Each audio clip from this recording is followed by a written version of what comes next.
ஒரு வசனத்தை நம்ம எடுத்து வாசிக்கலாம். யாக்கோபு 1 நீண்ட காலமாக நம்ம தியானித்துக் கொண்டிருக்கிற ஒரு வசனம்.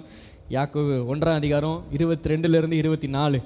அல்லாமலும் நீங்கள் உங்களை வஞ்சியாதபடிக்கு திருவசனத்தை கேட்கிறவர்களாய் மாத்திரமல்ல, அதன்படி செய்கிறவர்களாயும் இருங்கள். எண்ணத்தினால் எனில் ஒருவன் திருவசனத்தை கேட்டும் அதன்படி செய்யாதவனானால் கண்ணாடியிலே தன் சுபாவ முகத்தை பார்க்கிற மனுஷனுக்கு ஒப்பாயிருப்பான். அவன் தன்னை தானே பார்த்து அவ்விடம் விட்டு போனவுடனே தன் சாயல் இன்னதென்பதை மறந்து விடுவான். சுயாதீன பிரமாணமாகிய பூரண பிரமாணத்தை உற்று பார்த்து அதிலே நிலைத்திருக்கிறவனே கேட்கிறதை மறக்கிறவனாய் இராமல் அதற்கேற்ற கிரியையை செய்கிறவனாய் இருந்து தன் செய்கையில் பாக்கியவானாய் இருப்பான். உங்க பைபிளை உயர்த்தி பிடிச்சு சொல்லுங்க, இது ஒரு கண்ணாடி. சொல்லுங்க, இது என்னுடைய சாயலை காட்டுகிற ஒரு கண்ணாடி.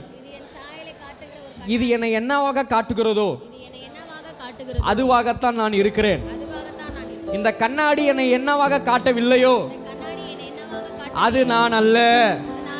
3 வாரமா நான் தொடர்ந்து சொல்லிட்டே இருக்கிறேன். என்ன சொல்லிட்டே இருக்கிறேன்னா, என் மனசுக்குள்ள நான் பெரிய கமலஹாசன் நான் நினச்சிக்கிட்டு, ஆமென், அப்படியே உலகத்திலே பேரழக நான் நம்பிக்கிட்டு நேராக போய் கண்ணாடியை பார்த்தேன்னா இந்த மூஞ்சி தான் அங்கே தெரியும். ஹல்லேலூயா. எத்தனை பேருக்கு நான் சொல்கிறது விளங்குது? இதை ஆப்போசிட்டாகவும் போட்டுக்கோங்க. நீங்கள் நான் தூசி ஆண்டவரே, நான் குப்பை ஆண்டவரே, நான் புழு ஆண்டவரே, நான் மண் ஆண்டவரே. ஒருத்தர் ஜோமனே கேட்டேன், நான் மண் ஆண்டவரே, என்னை மிதியும், என்ன செய்யும்? நீங்கள் இப்படிலாம் ஒரு இமேஜை வச்சுக்கிட்டு போய் பைபிளை திறந்தீங்கன்னா பைபிள் சொல்லும், நீ தூசியும் இல்லை, நீ புழுவும் இல்லை, நீ என் புல்ல. அப்ப நீங்க ஜோம் பண்ணது உண்மை இல்ல, கண்ணாடி காட்டுறது தான் உண்மை. நான் வியாதியஸ்தன்னு உங்க மனசு சொன்னாலும் வேதம் உங்களை பார்த்து இல்ல, உன்னை நான் சுகமாக்கி இருக்கிறேன், என் தழும்புகளால் நீ சுகமா இருக்கிறாய் அப்படின்னு சொன்னா வேதம் என்ன காட்டுதோ அதுதான் நானா இருக்கேன். இப்ப பக்கத்துல சொல்லுங்க, பைபிள்ல கர்த்தருடைய வார்த்தை உங்களை என்னன்னு சொல்லுதோ அதுதான் நீங்க. அப்ப இந்த கண்ணாடி என்ன காட்டுதான்? நம் சாயலை இந்த கண்ணாடி காட்டுகிறதாம். என்னத்தை காட்டுதான்? நான் சொல்றேன், உங்க சாயலை மட்டும் நீங்க தெரிஞ்சிட்டீங்க, உங்க முன்னாடி அடைப்பட்டிருக்கிற கதவுகள்லாம் தானா திறக்கப்படுவதை பார்ப்பீங்க. நேற்று இந்த ஷலோமை பத்தி அவங்கள்ட்ட பேசிட்டு இருக்கும்போது நான் சொன்னேன், நம்ம ஆண்டவர் எப்படி பார்த்தீங்கன்னா, இவர் ஊழியத்துக்கு போகும்போதெல்லாம் பின்னாடியே ஒரு செட் ஆஃப் பீப்புள் கல்லோடையே போறானுங்க. எதுக்கு? ஏதாச்சும் லூப் விட்டாருன்னா என்னத்தை வச்சு அடிச்சிடலாம். எப்போ எங்கே மீட்டிங் போட்டாலும் ஒரு குரூப் என்னத்தோட தான் நிற்பான், ஏசு கல்லோட தான் நிற்பான். ஆனால் அந்த கல்லோட ஒரு குரூப் வந்தாலும் ஏசப்பா அதை பற்றி என்ன பண்ணிட்டது இல்லை. அவங்க கல் எடுத்து ரெடி ஆனாலும் இவர் பாட்டுக்கு போய் அப்படியே ஊழியத்தை பண்ணிட்டே இருப்பார். இதை பார்த்து பார்த்து பார்த்து இந்த சீஷருங்க வளர்ந்து வளர்ந்து வளர்ந்து வளர்ந்து, நல்லா கவனிங்க, ஞானியோடு சஞ்சரிக்கிறவன் அவனு என்ன ஆயிடுவான்? இப்போ இயேசுவோட பேதுரு, யோவான், யாக்கோபு இந்த இவங்களாம் சஞ்சரிச்சனால இவங்களும் என்னவாவே ஆயிட்டாங்க? இயேசுவாவே ஆயிட்டாங்க. அல்லேலூயா. இப்போ இதே அனுபவம் யாருக்கு வருதுன்னு பார்த்தீங்கன்னா, ஏன் இந்த ஷலோம் எப்படி ஒரு மனுஷனை ரூல் பண்ணணும்னு நான் சொல்கிறேன், ஒரு சமாதானம். ஏன்னா என்ன சொல்கிறாருன்னா, சமாதானத்தை உங்களுக்குள்ளே நான் வைத்திருக்கிறேன்றார். எங்கே வச்சிருக்கிறாரா? இப்போ இந்த சேரை நான் நகர்த்த முடியும், இந்த பாயை நான் உருட்ட முடியும், அதேங்கிற. ஏன்னா இதெல்லாம் காணக்கூடிய தளத்தில் இருக்கிறபடினால இதை நான் என்ன வேணால் என்ன பண்ண முடியும், செய்ய முடியும், உணர முடியும். அதே இந்த இடத்துல நான் ஒரு சென்ட் எடுத்து இப்படி அழுத்தி விட்றேன், ஒரு ஸ்ப்ரே நான் பண்ணி விட்றேன், அது உங்கள் கண்ணால் பார்க்க முடியாது, ஆனால் அதை நீங்கள் என்ன செய்யலாம்? அல்லேலூயா. நான் சொல்கிறது உங்களுக்கு புரியுதா? ஒரு சென்ட் அழுத்திட்டேன்னா அதை கண்ணால் நீங்கள் என்ன பண்ண முடியாது, பார்க்க முடியாது, ஆனால் நீங்கள் அதை ஃபீல் பண்ணலாம். இப்படி தான் உங்களுக்குள்ளே தேவன் வச்சிருக்க சமாதானமும். கண்ணுக்கு அது எங்கே இருக்குன்னு தெரில, ஆனால் உங்களுக்குள்ள அவர் வைத்திருக்கிறார். உங்களுக்குள்ள இருக்கிற ஷலோமை நீங்கள் பார்க்க தொடங்குகிறீர்களானால் இயற்கைக்கு அப்பாற்பட்ட காரியங்கள் உங்கள் வாழ்க்கையில் நடக்கிறத நீங்கள் பார்த்துருவீங்க. கல் எடுத்துகிற ஒரு குரூப் வரும்போதெல்லாம் இயேசுவுக்கு அது பெரிய டிஸ்டர்பன்ஸாகவே இல்லை. அவர் பாட்டுக்கு போய் ஊழியத்தை செய்கிறாரு, அற்புதத்தை செய்கிறாரு, என்னென்னமோ மேட்ரு பண்ணுறாரு. ஏன் தெரியுமா? அவருக்குள்ள ஷலோம் இருந்துச்சு. இதை சீஷருங்க பார்த்து பார்த்து வளர்ந்து வளர்ந்து இப்போ சீஷருங்களுக்குள்ள என்ன டெவலப் ஆயிடுச்சு? ஷலோம் டெவலப் ஆயிடுச்சு. யாக்கோபோ முந்தா நாள் நைட்டு யாக்கோபு தலையை வெட்டி தள்ளியாச்சு. இப்போ வெட்டி தள்ளிட்டு அடுத்த நாள் அன்னைக்கு பேதுரு சட்டையை கோத்து பிடிச்சி சொல்கிறாங்க, இங்கே பாரு, அடுத்த நாள் காலையில் விடிஞ்ச யார் தலை தான்? ஓன் தலை தான்டான்னு பிடிச்சி கொண்டு போய் ஜெயிலில் போட்டாச்சு. ஜெயிலில் போட்டால் இந்த ஆள் தூங்க ஆரம்பிச்சாரு பாருங்க. தூக்கம் எங்கள் தூங்குற ஆளை இப்படி தட்டலாம். எப்படி தட்டலாம்? ஆண்டவர் பரலோகத்தில் இருந்தே டோர்ஸ் ஓப்பன்னார்னா திறந்துருக்குமா? திறந்துருக்காதா? நான் நம்புறேன் கர்த்தர் 10 தடவை சொல்லியிருந்திருப்பார். அல்லேலூயா. அவர் பேதுரு எந்திரிச்சிரு, டோர்ஸ் ஓப்பன் இருப்பார், டோர் திறந்துருக்கும். அங்கே இருக்கிற வேலைக்காரன் சர்வன், அங்கே இருக்கிற யார் ஜெயிலர்ஸ் வந்து பார்த்துருப்பாங்க, என்ன டோர் திறந்து வச்சிட்டோம் ஐயோ அப்படின்னு வந்து திருப்பி பூட்டியிருப்பாங்க. ஆமென். திருப்பி ஆண்டர் மேலே இருந்து பார்த்துரு, இன்னும் நீ போலையாப்பா, பேதுரு எந்திரி அப்படின்னு இருப்பார். ஏங்க எனக்கு நான் நம்புறேன் கர்த்தர் வந்து ஒரு 10-15 வாட்டி எழுப்பியும் இந்த பேதுரு என்னவே செய்யல, மனுஷன் அப்படி தூங்குறாப்புலங்க. நாளை காலையில் தலையை எடுத்துருவேண்டான்னு சொன்னா இந்த ஆளுக்கு அப்படி கொரட்டை விட்டு தூக்கம். ஏன் தெரியுமா? உள்ள இருந்தது ஷாலோம். அல்லேலூயா. இப்ப கர்த்தர் இவருக்குன்னு ஒரு தேவதூதனை அப்பாயின்ட் பண்ணி இப்படி எழுப்புறது எப்படி? ஓங்கி நெஞ்சில படார் படார்னு தட்டி எழுப்புறது எப்படி? உங்களுக்குள்ள ஷாலோம் இருக்கும்போது உங்களை சுத்தி எத்தனை அலை அடிச்சாலும் you will be carefree in the care of daddy. எல்லாமே நீங்க தான் ஆண்டவரே. நாளை காலையில் தலை எடுத்துருவேன்னு சொன்னா ஒரு ஆள் அப்படியே நிம்மதியாக தூங்குறாரு. ஒரு தேவதூதன் வந்து ஏங்க ஆக்சுவலி சொல்லப்போனா ஒரு தேவதூதன் நெருங்கி ஒரு முழு எதிரிப்படையவே அழிச்சு முடிச்சிட்டானாம். ஆமே, முழு எதிரிப்படையை அழிச்ச தேவதூதன் வந்து ஒத்தால் நெஞ்ச தட்டி தூக்க முடியல. ஆமே, நான் எதுக்கு சொல்றேன்னா ஷாலோம் உங்களுக்குள்ள இருக்கும்போது தேவதூதனுக்கே கஷ்டம் உங்களை எழுப்புறது, பரலோகத்துக்கே கஷ்டம் உங்களுக்குள்ள. ஆமென். சத்தமா சொல்லுங்களேன் பார்க்கலாம். தட்டி எழுப்பி நின்னா டோரு தானா திறக்குது. ஏன் தெரியுமா டோர் தானா திறக்குது?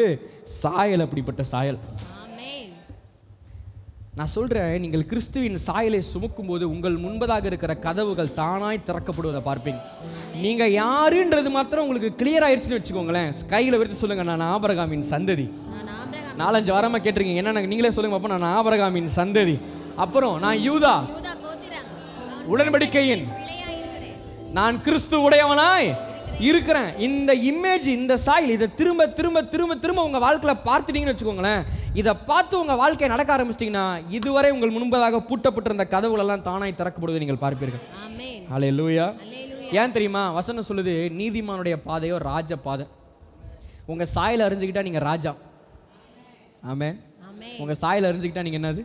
பக்கத்துல பார்த்து சொல்லுங்க, நீங்க யாருன்னு தெரிஞ்சுக்கிட்டேன்னா நீங்க ராஜா. உங்க முன்னாடி அடைப்பட்ட சூழலே கிடையாது. நீங்க வர வர தானா திறக்கும்.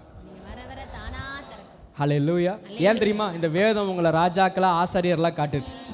இந்த வேதம் உங்களை பார்த்து நீ வந்து ஏழை, நீ வந்து நீ கெஞ்சி கேட்கணும், நீ பிச்சைக்காரன் சொல்லல, நீ ராஜா, நீ ஆசாரியன், நீ சொன்னால் அது நடக்கும், நீ கட்டளையிட்டால் அது நிற்கும், நீ எதை செய்தாலும் அது வாய்க்கும்.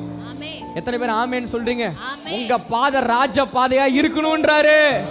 ஏன்னா உங்க மேல இருக்கிற சாயல் அப்படிப்பட்ட சாயலா இருக்கிறது.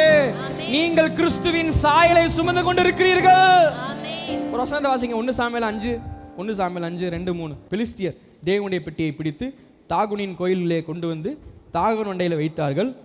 அஸ்தோத்தூரார் மறுநாள் காலமே எழுந்திருந்து வந்தபோது இதோ தாகோன் கர்த்தருடைய பெட்டிக்கு முன்பாக தரையிலே முகங்குப்புற விழுந்து கிடந்துச்சான். கர்த்தருடைய பெட்டியை பிடிச்சிட்டு போய் என்ன பண்ணிட்டாங்க? தாகோனுக்கு முன்னாடி வச்சிட்டாங்க. தாகோன் என்பது ஒரு அந்நிய தெய்வம். ஹல்லேலூயா. அந்நியர்கள் வணங்குகிற ஒரு விதமான விக்கிரகம். என்ன பண்ணிட்டாங்கன்னா கர்த்தருடைய பெட்டியை கொண்டு போய் தாகோனுக்கு முன்னாடி வச்சுட்டு அடுத்த நாள் காலையில் வந்து பார்த்தா தாகோன் என்ன கிடக்குதான்? சத்தமா சொல்லுங்க. உடன்படிக்கை பெட்டி முன்னாடி என்ன கிடக்குதான்? முகம் குப்புற விழுந்து கிடக்கு. ஒரு காரியத்தை சொல்ல விரும்புகிறேன். இந்த உடன்படிக்கை பெட்டி எதால் செய்யப்பட்டதுன்னு பார்த்தீங்கன்னா சீத்தி மரத்தால் செய்யப்பட்ட ஒன்று. என்ன மரத்தால்? நான் சொல்கிறத பக்கத்தில் பார்த்து சொல்லுங்க. ஹல்லேலூயா. உடன்படிக்கை பெட்டி சீத்தி மரத்தால் செய்யப்பட்டதான். இந்த சீத்தி மரம் பார்த்தீங்கன்னா ரொம்ப நல்ல மரம்லாம் இல்லைங்க, ரொம்ப டேஞ்சரான மரம்.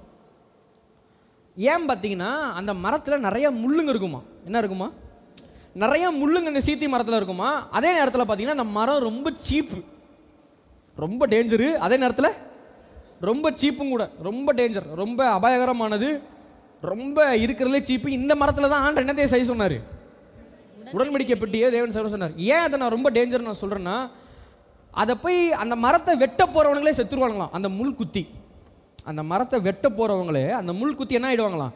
செத்துருவாங்களாம். சில நேரத்துக்கு சில விலங்குகள் அது வேகமாய் ஓடி வரும்போது இந்த மரத்துக்கு இடையில மாட்டிக்கிச்சு அப்படின்னா அதால் திரும்பி வரவே முடியாது. அந்த மரத்தில் மாட்டி தொங்கின மாதிரியே செத்து போயிடுமா. ஏன்னா அது எங்கேயாச்சும் அப்படி அசையலாம் நினச்சிச்சுன்னா அந்த முள் அதை குத்திடுமா. இப்படிப்பட்ட ஒரு மரம் தான் அந்த மரம். அந்த மரத்தை எடுத்து தான் தேவன் என்னத்தையே செஞ்சார்? உடன்படிக்கை பற்றி அந்த மரத்தை வச்சு தான் செய்ய சொன்னார். இப்போ இந்த மரத்தை, இந்த சீப்பு டேஞ்சரான மரத்தை கொண்டு போய் தாகோனுக்கு முன்னாடி வச்சா அந்த தாகோன் மடங்கி விழுந்துருது. நான் சொல்லிட்டா இன்னைக்கு ஆக்சுவலி அந்த உடன்படிக்கை பெட்டி நீங்கள் தான். ஆமென். நம்மளும் ரொம்ப டேஞ்சரான ஆள் தான். பக்கத்தில் பாருங்க, நம்ம குத்துனது எத்தனை பேரை, நம்ம கொலை பண்ணது எத்தனை பேரை, வார்த்தையால் நிறைய காயப்படுத்தினது எத்தனை பேரை, ஹர்ட் பண்ணது எத்தனை பேரை. ஆமென் ஆமென். உண்மையா இல்லையா? எத்தனை பேரை உடச்சிருக்கிறோம், எத்தனை பேரை நம்ம என்னென்ன செஞ்சுருக்கிறோம், போயிருக்கிறோம், வந்திருக்கிறோம். குடும்பத்துக்குள்ளே எவ்வளோ காரியம் நடக்குது, வாழ்க்கையில் எவ்வளோ காரியம் நடக்குது. அதே நேரத்தில் ரொம்ப சீப்பான ஆளும் யாரு தான். அப்படி உங்களை நினச்சிக்காதீங்க. இருந்தாலும் நம்ம லைஃப்பை நம்ம அப்படி தான் பார்க்குறோம். நான் ரொம்ப சீப்புங்க, என் வாழ்க்கையில் என்னங்க பெருசா, நான் ஒரு சாதாரண மனுஷங்க.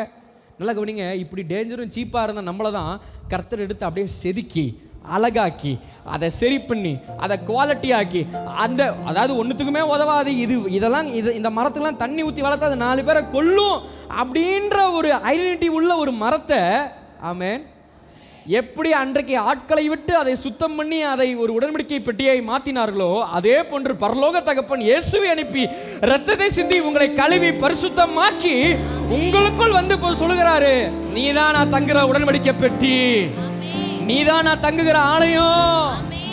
இதை கொண்டு போய் வச்சா தாகம்லாம் கீழே விழுது.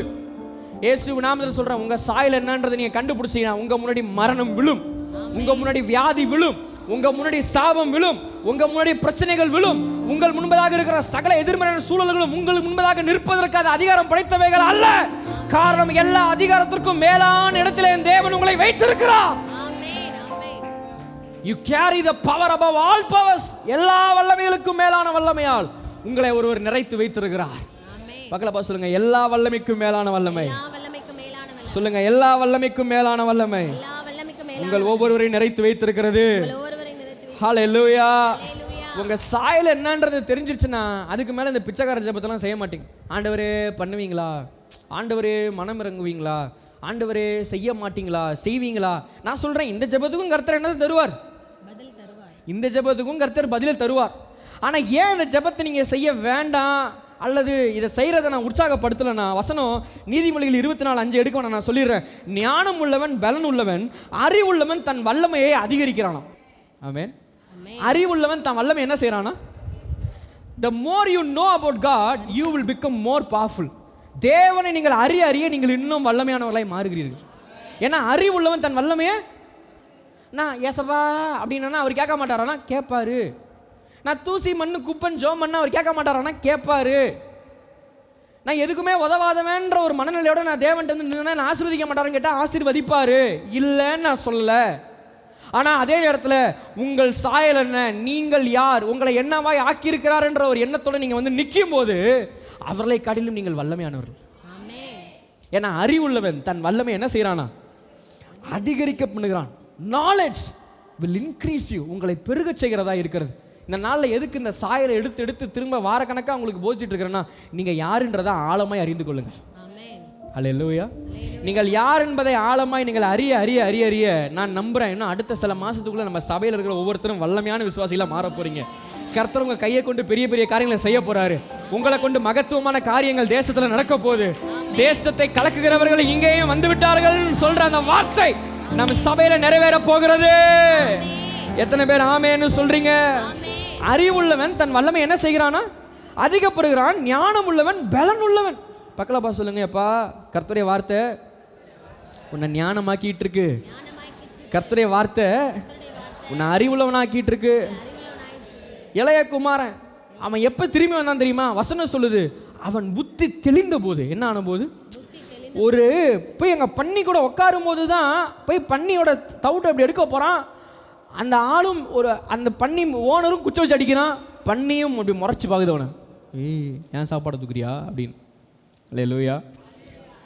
அப்போதான் அவனுக்கு அறிவு வருது, அப்போதான் அவனுக்கு ஒரு புத்தி தெளிவு வருது. நான் யாரு, என் சாயல் என்ன, நான் யாரு வீட்டு புள்ள, என் அப்பாவோட வீட்டில் வேலைக்காரனுக்கு என்ன இருக்கே, பூர்த்தியான ஆகாரம் இருக்கேன்னு தான் சாயலை அறிந்து எழுந்தாம் பாருங்க.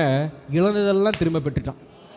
அதுலேயும் நான் வாரத்தில் உங்களுக்கு நான் சொன்னேன், அவன் வந்து தப்பு செய்யாததுக்கு முன்னாடி கூட, நல்லா கவனிங்க, அவனுக்கு புத்தி தெளிவு இல்லாததுக்கு முன்னாடி கூட அப்பா அவனை வீட்டுக்குள்ளே வச்சு ஆசீர்வதிச்சார். ஆனால் புத்தி தெளிந்து திரும்பி வந்தார் பாருங்க, ஊரறியா அவனை வச்சு ஆசீர்வதிச்சார். நான் சொல்கிறேன், உங்களுக்கு அவர் அறிகிற அறிவில் நீங்கள் இப்படி இத்தனை கொண்டு இருக்கும்போது உங்கள் ஆசீர்வாதம் இத்தனை கொண்டு இருக்கும். ஆனால் அப்பா யாருன்றதை அறிய அறிய உங்கள் ஆசீர்வாதம் வெளியரங்கமாக ஆரம்பிச்சிடும். அது வரைக்கும் சொல்லுவீங்க, கர்த்தர் எங்களை கடன் வாங்காமல் எங்களை சாப்பிட வைத்திருக்கிறார். ஆமென். இது அப்பாவை பற்றி கொஞ்சம் அறிவு இருக்கிறப்ப சொல்கிற சாட்சி. கர்த்தர் எங்களுக்கு ஒரே ஒரு வீட்டை கொடுத்திருக்கிறார், ஒரு வாகனத்தை கொடுத்திருக்கிறார், நாங்கள் சந்தோஷமாக இருக்கிறோம். இது அவரை அறிகிற அறிவில் கொஞ்சமாக இருக்கிறதோட சாட்சி. ஆனால் அவர் அறிஞ்ச பிள்ளைங்க எப்படி தெரியுமா சொல்லுவாங்க? அவர் அறிந்து பலன் வாய்ந்தவர் சொல்லுவாங்க, கர்த்தர் எங்களுக்கு மட்டும் இல்லை, கடன் கொடுக்கும்படி எங்களை வச்சிருக்கிறார். இந்த வாரத்தில் 100 பேருக்கு சாப்பாடு போட்டிருக்கிறேன். ஒவ்வொரு நாளையும் என் வீட்டில் 100 பேருக்கு நான் சாப்பாடு கொடுத்துட்டு இருக்கிறேன். இத்தனை பேருக்கு நான் உடைய நான் வழங்கியிருக்கிறேன். ஹல்லேலூயா. எங்கள் ஏரியாவுக்கு ஜனங்க ரேஷன் கடைக்கு போகிறாங்களோ இல்லையா, என் வீட்டை தேடி தான் வந்துட்டு இருக்கிறாங்க. ஏன்னா நன்மையை வழங்குகிற ஒரு நபராய் தேவன் எங்கள் குடும்பத்தை நிறுத்தி இருக்கிறார். அப்பாவை அறிகிற முன்னாடி வரைக்கும் உங்கள் ஆசீர்வாதம் உள்ளர இருக்கும். ஆனால் அப்பாவை அறிஞ்சு புத்தி தெளிந்து வந்தான் பாருங்க, வெளியே வச்சு அவனை ஆசீர்வதிக்கிறாருங்க. எல்லாரும் முன்னாடி வச்சு கைக்கு மோதிரத்தை போடுறாரு, எல்லாருக்கும் முன்னாடி வச்சு காலுக்கு செருப்பை போடுறாரு, எல்லாருக்கும் முன்னாடி வச்சு பிள்ளையப்பா சொல்றாரு, என்னுடையதெல்லாம் உன்னுடையதுரா, நீ தப்பு பண்ணிருக்கலாம், நீ விழுந்து போயிருக்கலாம், அதுக்காக அந்த வேலைக்காரெல்லாம் உன்னை என்ன பண்ணிடாத, சொல்லிடாத, உனக்கு புத்தி தெளிஞ்சிருச்சுல, அது போதும், இனிமேல் நீ என் பிள்ளை. இயேசு இந்த பூமிக்கு வந்தப்ப பொதுவாக நம்மலாம் அறிவிக்கிற சுவிசேஷம் என்னன்னா காஸ்பல் ஆஃப் சால்வேஷன், ரட்சிப்பின் சுவிசேஷத்தை தான் நம்ம நிறைய அறிவிக்க கேட்டிருக்கிறோம். ஆனால் இயேசு இந்த பூமிக்கு வந்தபோது அவர் ரட்சிப்பின் சுவிசேஷத்தை அறிவிக்கவில்லை, மாறாக ராஜ்யத்தின் சுவிசேஷத்தை அறிவித்தார். மொத இயேசு பண்ண பிரசங்கம் தெரியுமா? மனம் திரும்பு, பரலோக ராஜ்யம் சமீபம்னார். அப்ப கர்த்தர் என்னமா சொல்றாரு? மனம் திரும்புன்றார். என்ன திரும்புன்றாரு? உன் புத்தியில் ஒரு தெளிவு வரட்டும், நீ யாருன்றதை அறிஞ்சு பாரு, உன் வாழ்க்கை பரலோகமா மாறிடும். பிரிட்டிஷு லண்டன்காரன் அங்க இருந்தான், ஆனா லண்டனோட ஆட்சி இங்க நடந்தது. அந்த ஆட்சி நடந்த போது ஆட்டோமேட்டிக்கா அந்த லண்டன்ல இருக்கிற ட்ரெஸ் கல்ச்சர்லாம் எங்க வந்துச்சு? பரலோகம் அங்கே தான் இருக்கு. ஆனால் நீ மனம் திரும்பும் போது பரலோகத்தோட கலாச்சாரம் உங்களுக்குள்ள வந்துருமா? உங்கள் சித்தம் செய்யப்படுவது போல இந்த பூமியிலையும் செய்யப்படுவதாங்கன்னு சொல்கிறோம்ல. பரலோகத்தில் வியாதி இருக்கா? பரலோகத்தில் தரித்திரம் இருக்கா? பரலோகத்தில் அழுக இருக்கா? பரலோகத்தில் துன்பம் கஷ்டம் நஷ்டம் ஏதாவது இருக்கா? உங்கள் வாழ்க்கையில் நீங்கள் மனம் திரும்பும் போது உங்கள் வாழ்க்கை பரலோக வாழ்க்கையாக மாறிடுமா? புத்தி தெளிவு ஏற்பட்ட போது பைபிளில் 2 பேர் வாழ்க்கை வேற லெவலாக ஆச்சுங்க. நல்லா கவனிங்க. புத்தி தெளிவு ஏற்பட்ட போது பைபிளில் 2 பேர் லைஃபு டோட்டல் சேஞ்ச் ஆச்சு. அந்த 2 பேர் யாருன்னா, நான் ஏற்கனவே சொன்னது போல யாரு? இளையகுமாரன். 2வது யாருன்னு பார்த்தீங்கன்னா தானியேல் 4ஆம் அதிகாரம் 36ஆம் வசனத்தை வாசிங்க. அவ்வேளையில் என் புத்தி எனக்கு திரும்பி வந்தது, என் ராஜ்ய பாரத்தின் மேன்மைக்காக. நல்லா கவனிங்க. நேபுகாத் நேச்சர், இவன் என்ன மாதிரி ஆயிட்டானா, நல்லா இருந்தான், ஆனால் இவன் கொஞ்சம் ஓவர் பெருமை தட்டினதுனால அப்படியே ஆள் கொஞ்சம் விகரசா ஆகி அப்படியே மிருகமும் இவனும் கலந்த மாதிரி ஆயிட்டான். நான் சொல்றது உங்களுக்கு புரியுதா? ரொம்ப அவலட்சணமே ஆயிட்டு இவன் வாழ்க்கை. இப்போ ஆன பிறகு என்ன ஆகுதுன்னா, அந்த மாதிரியான நேரத்தில் தான் தேவனை பற்றி இவன் அறிய துவங்குறான். ஹல்லேலூயா. தான் யார், தன்னை படைத்த தேவன் யார், அவனை இந்த இடத்துல வச்சிருந்தது அவனா, அவனுடைய கிரியைகள் அவனை அப்படி உயர்த்தினதா, அல்லது தேவனுடைய தயவு அவனை உயர்த்தினதான்ற ஒரு புத்தி தெளிவு அவனுக்குள் ஏற்பட்ட போது அவன் சொல்லுகிறான், அவ்வேளையில் என் புத்தி எனக்கு திரும்ப வந்தது. இந்த புத்தி எனக்கு திரும்ப வந்த உடனே என் லைஃப்ல நடந்தது என்ன தெரியுமா? என் ராஜ்யபாரத்தின் மேன்மைக்காக என் மகிமையும் என் முகக்கலையும் திரும்பி வந்தது. சத்தமா அல்லேலூயா சொல்லுங்க பாருங்க. நான் சொல்றேன், இளையகுமாரன் அவனுடைய வாழ்க்கையில் ஒரு புத்தி தெளிவு ஏற்பட்ட போது தான் பிள்ளை என்கிற ஸ்தானத்தை திருப்பி கொண்டான். என்னத்தை கொண்டான்? பிள்ளை என்கிற ஸ்தானம், தகப்பனின் அதிகாரம், தகப்பனுடைய அந்த செருப்பு, உடை, உணவு, தகப்பனுடைய சந்தோஷம் எல்லாவற்றையும் என்ன செஞ்சுக்கிட்டான்? திருப்பிக்கிட்டான். ஆனால் இங்கே வசனம் சொல்லுது, முதலாவது அது நடந்தது. 2வது ஒரு மனிதனுக்கு புத்தி தெளிவு ஏற்பட்ட போது அவன் சொல்லுகிறான், நான் என் மகிமையையும் என் முகக்கலையும் எனக்கு திரும்பி வந்துச்சுன்றான். நான் சொல்றேன், இன்றைக்கு உங்கள் சாயலை குறித்திருக்கிற ஒரு வெளிச்சம், ஒரு புத்தி உங்களுக்கு வரும்போது உங்க வாழ்க்கையில மகிமை வரதை பார்ப்பீங்க. இந்த வசனம் சொல்லுது, என் புத்தி எனக்கு தெளிஞ்சிச்சு, நான் யாரு, என் தேவன் யாருன்னு எனக்கு ஒரு தெளிவு வந்துச்சு. இது வந்த உடனே என் மகிமை எனக்கு திரும்பி வந்துருச்சு. நல்லா கவனிங்க. ஆதாம் தேவன் கொடுத்த மகிமை இழந்து போனான். ஆனால் கிறிஸ்துவின் மூலமாய் அவர் மீண்டும் பிதாவாகிய தேவன் அந்த மகிமையை மீட்டெடுத்திருக்கிறார். இன்றைக்கு நீங்கள் அறியாமல் இருக்கிறபடினால உங்கள் வல்லம் என்னன்னு உங்களுக்கு தெரில. ஆனால் என்னெல்லாம் கிறிஸ்து செஞ்சு முடிச்சிருக்காருன்ற ஒரு வெளிச்சத்துக்கு நீங்கள் வர வர நான் சொல்கிறேன், நீங்கள் மீண்டும் விழுந்து போன ஆதாமாக இருக்க மாட்டீர்கள். பின்பதாக வந்த இயேசுவின் வித்தாய் நீங்கள் ஒவ்வொரு எளிமையில் இருப்பீர்கள். ஹல்லேலூயா. எத்தனை பேருடைய வாழ்க்கையில் மகிமை வரணும்னு நினைக்கிறீங்க? அங்கே வசனம் சொல்லுது, என் மந்திரி மாதிரி என் பிரபுக்களும் என்ன பண்ணாங்களாம்? தேடி வந்தார்கள். என் ராஜ்யத்தில் நான் ஸ்திரப்படுத்தப்பட்டேன், அதிக மகத்துவம் எனக்கு கிடைத்தது. ஒரு புத்தி தெளிவு ஏற்படும் போது நடக்கிற காரியம் என்னன்னா, அதிக மகத்துவம். கைகளை வச்சு சொல்லுங்க, அதிக மகத்துவம். பக்கத்துல பார்த்து சொல்லுங்க, நீ ஆண்டவரை அறிஞ்சிக்க அறிஞ்சிக்க, நீ யாருன்றதை அறிஞ்சிக்க அறிஞ்சிக்க பரலோகத்தில் 10 டியூப்லைட் ஓட போகிறது இல்லை, உன் வாழ்க்கை தான் பிரைட்டாக போகுது. சில பேர் கையை தூக்குறதே எதுக்குன்னு பார்த்தீங்கன்னா, நம்ம கையை தூக்குனா தான் ஆண்டவருக்கு தண்ணி கிடைக்குன்ற மாதிரி. அல்லேலூயா. நம்ம கையை தூக்குனா பரலோகத்து குழாயில் தண்ணி கொட்டும், கர்த்தர் குடத்தை வச்சு பிடிச்சி பாருன்ற மாதிரியே என்ன தூக்குறது? கர்த்தருக்காகலாம் ஒன்றும் பண்ண வேணாம். பக்கத்தில் சொல்லுங்கள், அவருக்காக. அவர் வந்து omnipresent God, omnipresent God அப்படின்னா தெரியுமா? அவருக்கு எந்த உதவியுமே தேவை கிடையாது. அவருக்கு யாரும் அவரை தூக்கி விட தேவையில்லை, அவருக்கு யாரும் சோடு போட தேவையில்லை. அவருக்கு தேவை என்கிற ஒன்றே இல்லை. அதனால நீங்கள் எதுவும் அவருக்கு நீங்கள் பண்ண வேணாம். அல்லேலூயா. பக்கத்தில் சொல்ல, நீங்கள் எதுவும் அவருக்காக இருந்தது பண்ண வேணாம். நீங்கள் ஆமேன்னு சொல்கிறது உங்களுக்காக, நீங்கள் அல்லேலூயா சொல்கிறது உங்களுக்காக, நீங்கள் கையை தட்டுறது உங்களுக்காக, பெற்றுக்கொள்கிறேன்னு சொல்கிறது உங்களுக்காக. இப்போ நான் சொல்கிறேன், அவர் அறிகிற அறிவில் நீங்கள் வளர வளர வளர இயேசுவின் நாமத்தில் உங்கள் வாழ்க்கை மகத்துவம் உள்ள ஒரு வாழ்வாய் மாறும். என் தேவன் உங்கள் வாழ்க்கையை மகத்துவமான ஒரு வாழ்க்கையாக மாற்றுவார். வசனத்துக்கு நம்ம வருவோம். கலாத்தியர் 3:29 வசனத்தை வாசிங்க. நீங்கள் கிறிஸ்துவின் உடையவர்களானால், நீங்கள் கிறிஸ்து உடையவர்களானால் ஆபிரகாமின் சந்ததியாராயும், ஆபிரகாமின் சந்ததியாராயும் வாக்குத்தத்தத்தின்படியே சுதந்திரராயும் இருக்கிறீர்கள். சொல்லுங்க, நான் கிறிஸ்து உடையவனானால். நான் கிறிஸ்துவின் உடையவரானால். சொல்லுங்க, நான் கிறிஸ்து உடையவனானால். எத்தனை பேர் நம்புறீங்க நீங்க கிறிஸ்து உங்களோட கூட இருக்கிறார்? எத்தனை பேர் நம்புறீங்க நான் கிறிஸ்துவோட கூட நான் இருக்கேன்? நானும் ஆண்டவர் இந்த வெவ்வேறு அல்ல, நானும் ஆண்டவர் தனித்தனியா இல்லை, நானும் ஆண்டவர் ஒன்னா இருக்கேன்னு எத்தனை பேர் நம்புறீங்க? கையை உயர்த்தி சொல்லுங்க, நானும் அவரு ஒன்னா இருக்கோம். பக்கத்துல சொல்லுங்க, நானும் கர்த்தரும் ஒன்னா இருக்கோம். நல்லா கவனிங்க, அவரோட நீங்க ஒன்னா இருக்கிறீங்கனாலே 2 மேட்ரு தானா நடக்குதான். என்ன மேட்ரு நடக்குதான்? கிறிஸ்துன்ற ஒருத்தரோட கனெக்ட் ஆனதுனாலேயே உங்களுடைய பெர்மிஷன் எல்லாமே நீங்க யாருக்கு சந்ததி ஆயிட்டீங்களா? ஆபிரகாமுக்கு சந்ததி ஆயிட்டீங்களா? அடுத்தது என்ன ஆயிட்டீங்கன்னா, ஆபிரகாமுக்கு அவர் சொன்ன அத்தனை வாக்குத்தத்தத்துக்கும் நீங்க சுதந்திரவாளி ஆயிட்டீங்க. அல்லேலூயா. அல்லேலூயா. நல்லா கவனிங்க, யாக்கோபோடைய பிள்ளை பேர் என்னது? யாக்கோபோட பிள்ளை தான் வந்து யாருன்னு பார்த்தீங்கன்னா யோசேப்பு. யோசேப்பு யாரோடைய பிள்ளை? யோசேப்பு யாரோட பிள்ளை? யாக்கோபோட பிள்ளை. இந்த யாக்கோபு ஒரு யூதா கோத்திரத்தின், சாரி, இந்த யாக்கோபு ஒரு யூதன். ஆமென். இந்த யாக்கோபு யாரு? ஒரு யூதன்.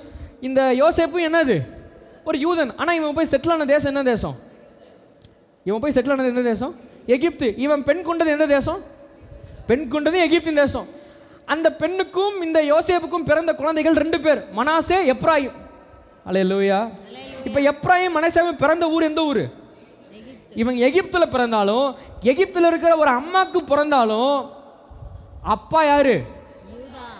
அப்பா வந்து யோசேப்புன்றதுனாலயே, அல்லேலூயா, அப்பா யூதா கோத்திரன்றதுனால, அப்பா யூதன்றதுனாலயே அவன் எகிப்து தாய்க்கு பிறந்திருந்தாலும் மனாசேவும் எப்ராயிமும் அவனும் யூதர்களாக இருக்கிறார்கள்.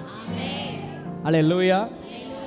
இவர்கள் ஒரு புறஜாதி தாய்க்கு பிறந்தவர்களாக இருந்தாலும் வாக்கு, அதாச்சும் சொல்ல போனா அவர் வந்தது யூதர்களுக்கு தான் வந்தார். நம்மெல்லாம் புறஜாதிகள் தான். நம்மளாம் யாரு தான்? நம்மெல்லாம் புறஜாதிகள் தான். நல்லா கவனிங்க, மனாசேவும் எப்ராயிமும் ஒரு புறஜாதி தாய்க்கு பிள்ளையாய் பிறந்திருந்தாலும் அவன் தகப்பன் யாரா இருக்கிறான்னு பார்த்தீங்கன்னா யூதனாக இருக்கிறான். நாம் வந்து அதாவது நாம் யூதர்கள் இல்லையாமல் நாம் வந்து ஒரு புறஜாதிகளாக இருந்தாலும் நாம் தகப்பன் கிறிஸ்துவா இருக்கிறபடினால் நாம் ஆபிரகாமின் சந்ததியாயும் ஆபிரகாமின் அனைத்து வாக்குத்தத்தங்களுக்கும் உடன் பங்காளிகளாய் நாம் மாறி இருக்கிறோம். அப்படின்னா தெரியுமா? ஆபிரகாமை பார்த்து கர்த்தர் ஒரு வார்த்தை சொன்னார். என்ன சொன்னாரு? பூமியை நீ சுதந்திரித்துக் கொள்வாயினார். என்னன்னு சொன்னாரு? ஏங்க ஆக்சுவலி சொல்ல போனா இந்த பொதுவாக சில தகப்பன்மார்கள்லாம் நிறைய சொத்தெல்லாம் சேர்த்து வச்சுட்டு கடைசியில் பார்த்தீங்கன்னா சொல்லாமல் கொள்ளாமல் என்ன ஆகிடுவாங்கன்னா இறந்து போயிடுவாங்க. இந்த இறந்து போனோடனே பார்த்தீங்கன்னா பிள்ளைகளுக்கு வந்து எங்கெங்கே சொத்து இருக்குன்னே தெரியாது. அப்போ எப்படி யாருடைய உதவியோட கண்டுபிடிப்பாங்கன்னா ஒரு அட்வொகேட் உதவியோட தான் என்ன செய்வாங்க? வழக்கறிஞர் வந்து தான் என்ன செய்வார்னா, ஒருவேளை அவருக்கு அது தெரிஞ்சிருக்குன்னா அவர் தான் வந்து எப்பா இந்த இடம்லாம் உன் இடம், இந்த இடம்லாம் உன் இடம்னு வழக்காடி இந்த இடத்த என்ன செய்வார்? வாங்கி தருவாங்களா? தெரிய மாட்டாங்களா? எங்கள் பரிசுத்த ஆவியானவர் நமக்காக வாக்கு கடங்காத பெருமிச்சோடு வேண்டுதல் செய்கிறவரா. இன்ஃபேக்ட் பைபிள் வசனம் சொல்லுது, நான் போகிறேன், ஒரு பரிசுத்த ஆவியானவர் உங்களுக்காக நான் அனுப்புவேன், அவர் வந்து உங்களை சகல சத்தியத்துக்குள்ள என்ன செய்வார்? அந்த ஹோலி ஸ்பிரிட்டுக்கு பக்கத்தில் பிராக்கெட்டில் போட்டிருக்கு, ஹீ இஸ் அன் அட்வொகேட். அவர் ஒரு அட்வொகேட். அங்கே பரிசுத்த ஆவியானவர் என்ன அட்வொகேட்டான்னு தெரியுமா? பிசாசு சொல்லுவான், ஆபிரகாமின் ஆசீர்வாதம்லாம் உன் மேலே வராது. ஆமென்.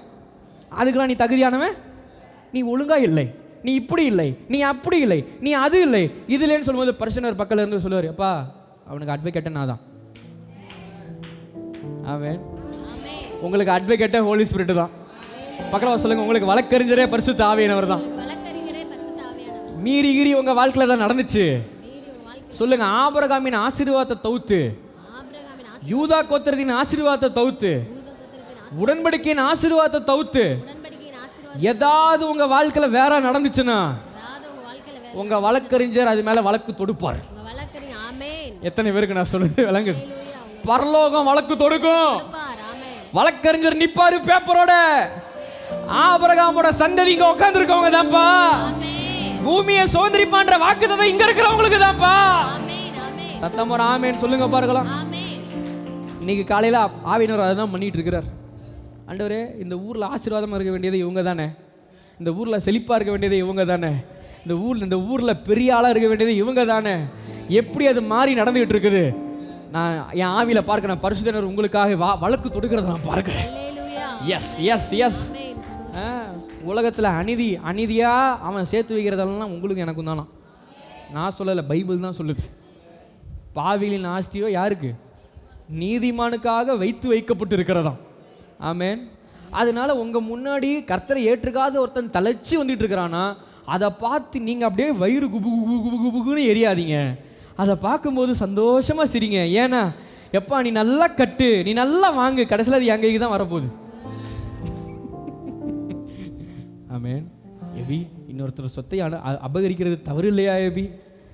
ஏங்க உங்க தேவன் தாங்க அவனை வாழ வச்சுக்கிட்டு இருக்கிறாரு. உங்க அப்பா தாங்க அவனுக்கு போஜனத்தை, அவனுக்கு வசனம் சொல்லுது, நீதி உள்ளவர்களுக்கும் அநீதி உள்ளவர்களுக்கும் அவர் தான் சூரியனை உதிக்க பண்றாரு. நல்லவர் மேலும் தீவிர மேலும் அவர் தான் மலையை வரிசைக்க பண்றாரு. அவர் சொல்றாரு, உலகம் என்னுடையது, அவருடைய பிள்ளைகள் நீங்க தான் அதற்கு சுதந்திரவாளிகள். சத்தத்தை வைத்து ஆமேன்னு சொல்லுங்களேன் பார்க்கலாம். அதனாலதான் வசனம் சொல்லுது, நாங்களும் உலகத்தின் ஆவியை பெறாமல் தேவனால் எங்களுக்கு அருளப்பட்டவைகளை அறியும்படிக்கு நாங்கள் தேவனிடத்திலிருந்து புறப்பட்டு இருக்கிற ஆவியை பெற்று இருக்கிறோம். எதுக்கு பரிசுத்தர் உங்கள்கிட்டனா உள்ள உட்கார்ந்து சொல்லுவார், எப்பா இதெல்லாம் உனக்கு அவர் அருளி இருக்கிறார். ஆமென். எத்தனை பேருக்கு நான் சொல்றது விளங்குது? இப்போ நம்ம ஏற்கனவே ஒரு வசனத்தை வாசிச்சோம். இந்த பரிசுத்த ஆவியினரோட கூட நீங்கள் எதுக்கு இணையணும்னு நான் இப்போ இவ்வளோ நேரம் சொல்லிட்டு இருக்கிறேன்னா, அந்த வழக்கறிஞர் கையை பிடிச்சிக்கிட்டிங்கன்னா உங்கள் சாயல் என்னன்றது உங்களுக்கு தெரிஞ்சிடும். உங்கள் சாயல் என்னன்றது உங்களுக்கு தெரிஞ்சிருச்சுன்னா ஆட்டோமேட்டிக்காக உங்கள் வாழ்க்கையில் இழந்ததெல்லாம் திருப்பி கொள்ள ஆரம்பிச்சிருவீங்க. ஆமென். கை வர சொல்லுங்களேன், ஆவியானவரே என் வாழ்க்கையில் உங்களை நான் வரவேற்கிறேன்ப்பா, உங்களோட நான் இணைந்து கொள்றேன்ப்பா. சொல்லுங்க, எங்களுக்குள்ளே வாசம் செய்யும் ஆவியானவரே, ஓ இந்நாளில் சித்தம் போல் நடத்தி செல். இந்த பாட்டு உங்க வாழ்க்கையோட ஒவ்வொரு நாள் பாட்டாகட்டும். ஒவ்வொரு நாளும் காலையில வீட்டை விட்டு இப்படி வெளியே கிளம்பும் போதே, கல்ல தூங்கி எந்திரிக்கும் போதே நான் சொல்றேன், ஆவியானவரே ஆவியானவரே பரிசுத்த ஆவியானவரே, ஓ என்ன ஸ்கில், ஓ ஆவியானவரே சத்தமா, ஓ பரிசுத்த ஆவியானவரே. ஏமேஜ் ஆதியாகமம் 22:17 வசனம் இருக்கு, நான் உன்னை ஆசீர்வதித்து உன் சந்ததியை வானத்து நட்சத்திரங்கள் போலவும் கடற்கரை மணலை போலவும் பெருகவே பெருக பண்ணும் என்றும், உன் சந்ததியார் தங்கள் சத்துருக்களின் வாசல்களை என்ன பண்ணுவாங்க? அந்த சந்ததி யாரு? அந்த சந்ததி யாரு? எல்லாரும் அந்த வசனத்தை பார்த்து வாயை திறந்து சந்ததின்னு வர இடத்துலலாம் உங்க பேரை போடுங்க. அல்லேலூயா. ஏன் ஏன் வாக்குத்தத்தத்தின்படி என்னவா இருக்கிறீர்கள்? ஆபிரகாமின் சந்ததியாயும் வாக்குத்தத்தத்தின்படி உடன் சுதந்திரவாளிகளா. ஆபிரகாமுக்கு சொல்லப்பட்ட அத்தனை வசனத்துக்கும் நீங்க சுதந்திரவாளியா இருக்கிறீங்க. ஆபிரகாமுக்கு சொல்லப்பட்ட அத்தனை ஆசீர்வாதமும் உங்களுடையது. இப்போ வாயை திறந்து உங்களுடையதை ஆக்கி சொல்லுங்களேன் பார்க்கலாம். நான் உன்னை ஆசீர்வதிக்கவே ஆசீர்வதித்து எபியை வானத்து நட்சத்திரங்களை போலவும் கடற்கரை மணலை போலவும் பெருக பண்ணுவேன் என்றும், எபியை சத்துருக்களின் வாசல்களை சுதந்திரிப்பான். உங்க பேரை நீங்க சொல்லி சொல்லுங்க. உங்க பேரை நீங்க சொல்லி சொல்லுங்க. உங்க பேரை நீங்க சொல்லி சொல்லுங்க. நான் சொல்றேன், that generation is you. அந்த சந்ததி தான் நீங்கள். அந்த சந்ததி தான் நீங்கள். சத்தமா ஆமென் சொல்லுங்களேன் பார்க்கலாம். ஹல்லேலூயா. இன்னைக்கு நம்ம கொஞ்சம் ஜெனடிக் இன்ஜினியரிங் பத்தி படிக்க போறோம். ஆமென். ஹல்லேலூயா. என்னத்தை பற்றி படிக்க போகிறோம்? உங்கள் டிஎன்ஏ பற்றி கொஞ்சம் படிக்க போகிறீங்க. சத்தம் வர ஆமென். ஹல்லேலூயா. ஒரு அதாவது சயின்டிஃபிக்கலாக சொல்கிறாங்க, நம்ம எல்லாருக்குள்ளேயுமே என்ன இருக்கான்? we all have DNA. இந்த டிஎன்ஏ என்ன பண்ணிவிடுமா, அவன் சாகிறதுக்குள்ளே அவன் யாருன்றதை அது வெளிப்படுத்தாமல் அவனை சாகக்கூடாது. ஆமென். அவன் சாகிறதுக்குள்ளே அவன் யாருன்றதை அவனை வெளியே காட்டி, அதாவது நல்லா கவனிங்க, அவங்க அப்பா செம்ம கோவக்கார ஆளாக இருந்தாருன்னு வச்சுக்கோங்களேன், அந்த டிஎன்ஏல என்ன இருக்கும்?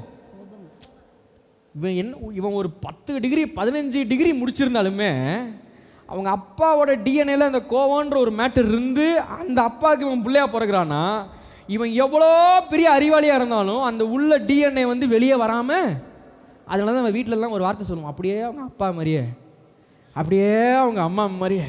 நீங்கள் அவங்க அப்பா மாதிரியே அவங்க அம்மா மாதிரின்னு சொல்லும்போது என்னம்மா சொல்கிறீங்க? அதுக்கு பின்னாடி இருக்கிறது என்னது? மரபணு. பக்கத்தில் சொல்லுங்கள், டிஎன்ஏ. வசனம் சொல்லுது, யோவான் 1:12 சொல்லுது, அவருடைய நாமத்தின் மேல் விசுவாசம் உள்ளவர்களாய் அவரை ஏற்றுக்கொண்டவர்கள் எத்தனை பேர்களோ அத்தனை பேர்களும் பரிசுத்தவான்களாகும்படி அவர் அதிகாரம் கொடுத்தார். ஆமென். திருப்பி வசனத்தை சொல்றேன், அவருடைய நாமத்தின் மேல் விசுவாசம் உள்ளவர்களாய் அவரை ஏற்றுக்கொண்டவர்கள் எத்தனை பேர்களோ அத்தனை பேரும் செயின்ட் ஆகும்படி அவர் அதிகாரம் கொடுத்தார். தேவனுடைய பிள்ளைகளாகும்படி, பரிசுத்தவான்களாகும்படி அதிகாரம் கொடுத்தார். நீதிமான்களாகும்படி அதிகாரம் கொடுத்தார். தேவனுடைய பிள்ளைகளாகும்படி. ஏங்க ஏன் மூஞ்சா பார்க்குறீங்க? அங்கே தான் வசனம் போட்டிருக்குதுல்ல, அவருடைய நாமத்தின் மேல் விசுவாசம் உள்ளவர்களாய் அவரை ஏற்றுக்கொண்டவர்கள் எத்தனை பேர்களோ அத்தனை பேர், நெஞ்ச தட்டிட்டு சொல்லுங்க, அத்தனை பேருக்கும் தேவனுடைய பிள்ளைகளாகும்படி அவர்களுக்கு அதிகாரம் கொடுத்தார்.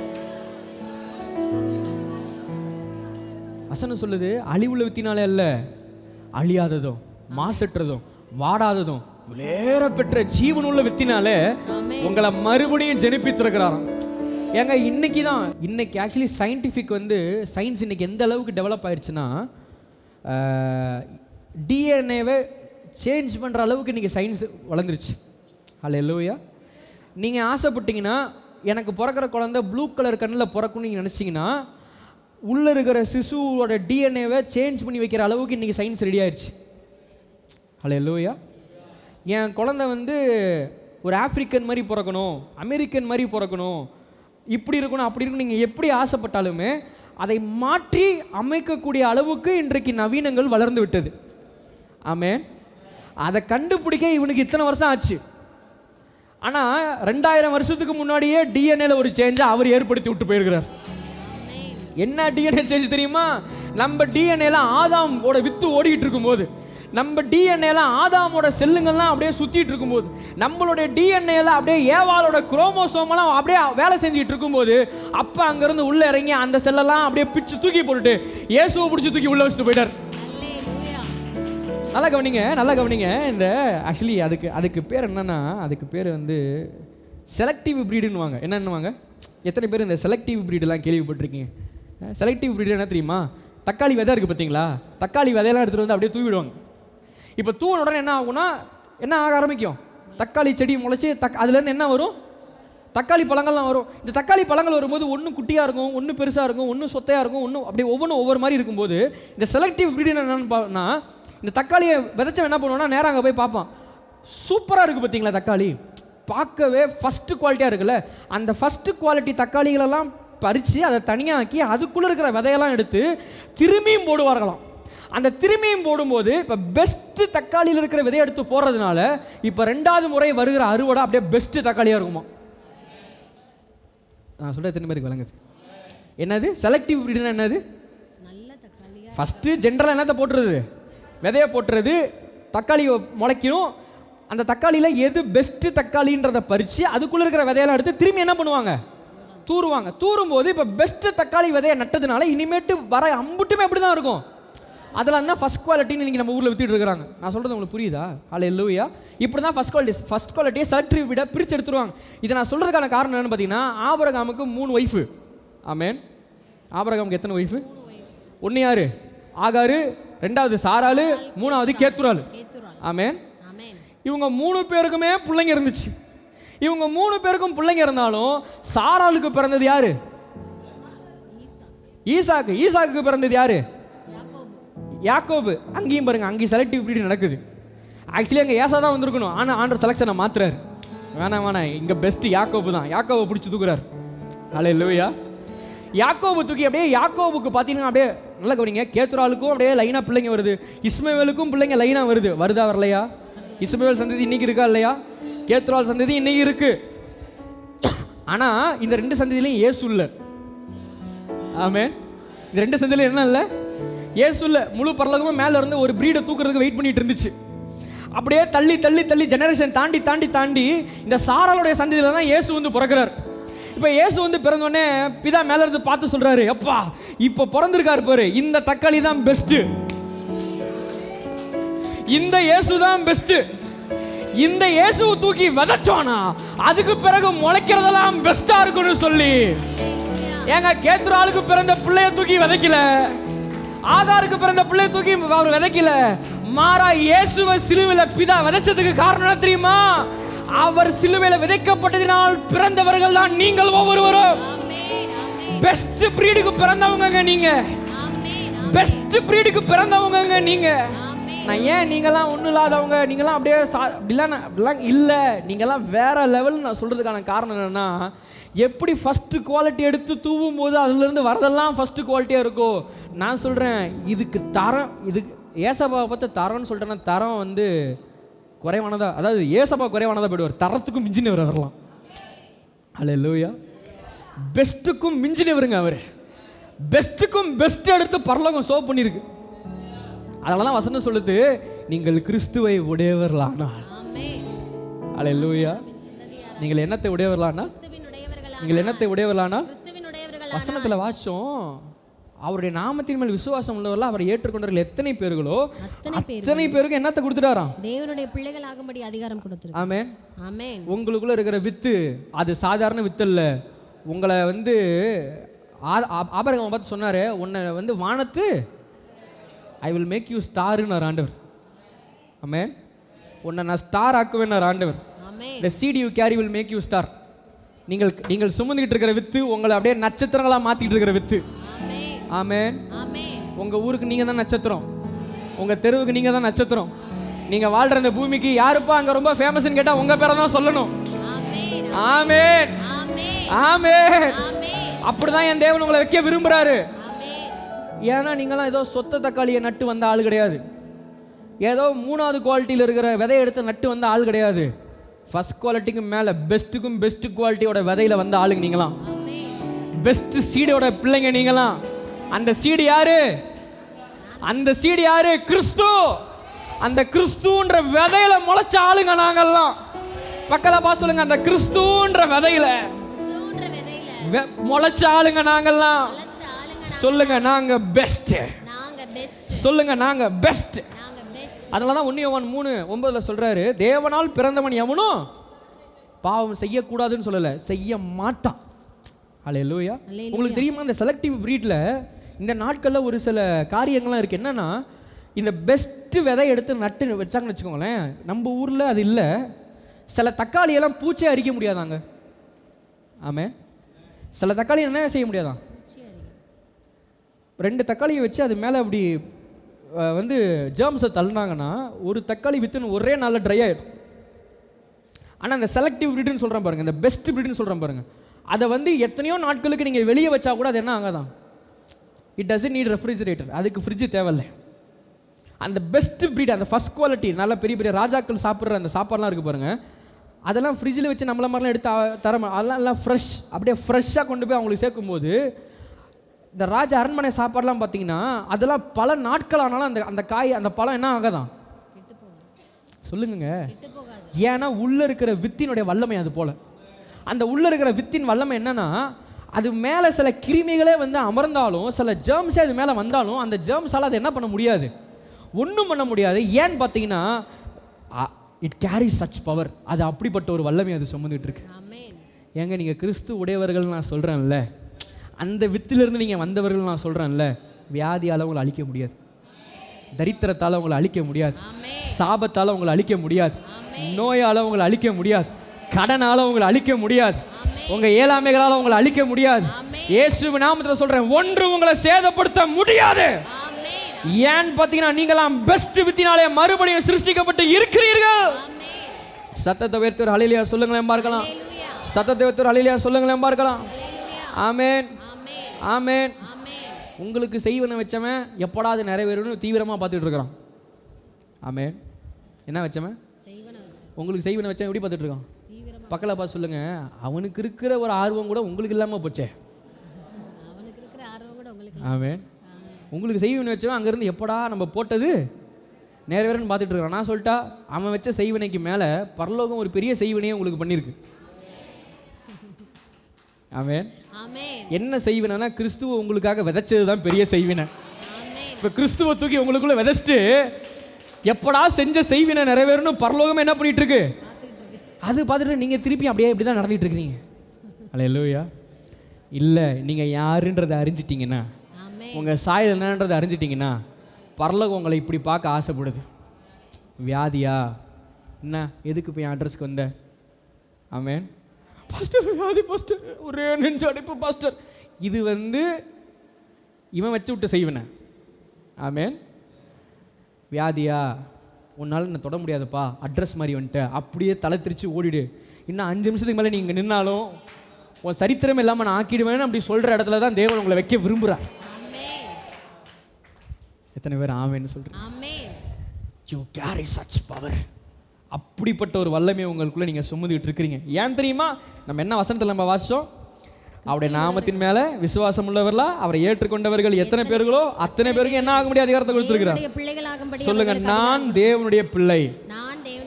சொல்லுங்க, நான் தேவனுடைய பிள்ளை. வாசிங்க வசனத்தை எல்லாம் பைபிள் புரட்டுங்க. ரோமர் 11 அதிகாரம், ரோமர் 11, 17.